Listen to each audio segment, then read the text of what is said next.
What is going on, YouTube? My name is Fester. We're back with another movie review. I've already seen it, but I'm going to see it a second time right now. Blade Runner 2049. This film is something very special. It's something that you really only get once a year right now, and it's a Denis Villeneuve movie. Denis is a master at what he does. Him with the cinematographer Roger Deakins have made incredible movies like Prisoners, Sicario. I can't remember who else, what other movies they've done together, but it is just amazing what they've accomplished with this film. They've managed to capture the feel and like the tone and the look of the original Blade Runner while making it completely their own. Now, this is going to be a spoiler-ish review. I'm not going to give away a bunch of stuff, but it's definitely not going to be as clean as like Stuckman's review. It's definitely not going to be that spoiler clean because he was given like a note from Denis Villeneuve, like actual reviewers were, to not reveal certain plot points. I am going to reveal one or two. Ryan Gosling is fantastic as K. He is a replicant, that's a spoiler.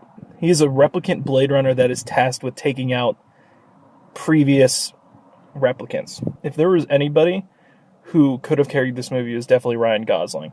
You know, coming from Drive, Only God Forgives, Place Beyond the Pines, movies like that, you just get to see what kind of character this guy can just exude. This is also probably one of Harrison Ford's best performances ever, including the previous Blade Runner film. He's just so good, and like you sort of get the Han Solo vibe from him, but it's so much better than that because of how he carries himself and the tone of this movie. Can't really say anything bad for this movie except that at some points the music does get pretty loud and it's sort of ear rapey, but that's just because they're trying to put the feeling of the music from the first Blade Runner that was made in 1982 into this current 2017 loud, you know, the Inception trumpet meta, like the brom. Like that's what they're trying to do, and I think it blended well. It was just, in my theater, the AMC, it just is so freaking loud. That being said, however, you should definitely see this in a theater that can get really loud, because there's such a dynamic with how low and high the volume can be that you need it to be that, so it can get that loud so you can hear the full dynamic spectrum.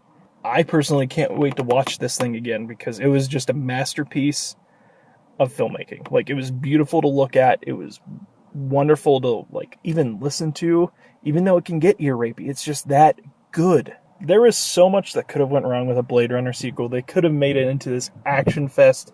They could have made it into like just any other sequel. But I think for once we actually got a really great sequel that was in a universe that's already been established. You know, every other movie, including the Marvel movies, are average or worse because they're just trying to fit into a universe. And that's why Logan was so good. It was in a universe, but it didn't have to bend to the roles that were made in the previous films. It was just, this is what Logan is.